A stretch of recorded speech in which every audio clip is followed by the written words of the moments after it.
34, 36. నీకు ఏజ్ తో పాటు వర్క్ ఎక్స్పీరియన్స్ కూడా పెరుగుతుంది కదా, దాన్ని చూపెట్టి ఎక్కువ కట్నం డిమాండ్ చేయొచ్చు నాన్న. ఎక్స్పీరియన్స్ తో పాటు ఎక్స్పైర్ డేట్ కూడా దగ్గర పడుతుంది నాన్న.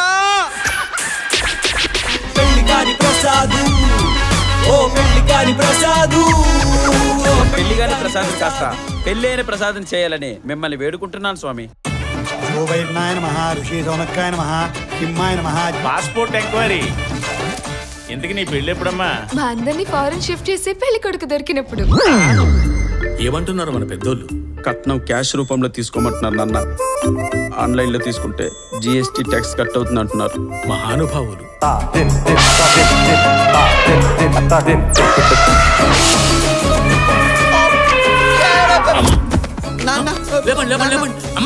నాకు అమ్మాయి నచ్చింది. నీకు నచ్చిందా? 2 కోట్లకు 1 రూపాయి తక్కువైనా నేను యాక్సెప్ట్ చేయాలి. సరే సర్లే, ఎన్నెన్నో అనుకుంటావు. మనకు ఇంకో పక్కన దొరికాడు. అమ్మాయి బాగుంది కదా సార్? అవును. నంబర్ కావాలా? పెళ్లి చేసుకుంటే నీలాంటి క్వాలిటీస్ ఉన్నోనే చూడమని మా ఇంట్లో వాళ్ళకి చెప్తాను. దీనికి శాసనాల గ్రంథంలో ఏదో ఒక పరిష్కారం ఉండి ఉంటుంది. ఈ బతుకు కొడుతున్నావు.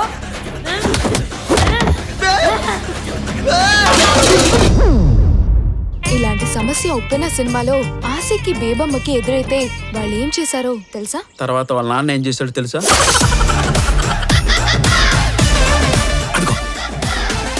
మన ఫ్యామిలీ లెగసీని కంటిన్యూ చేసే లెజెండ్ వచ్చినట్టు. తేడా వస్తే ముక్కలు ముక్కలుగా నరికి కుక్కర్లో ఉడకబెడతా.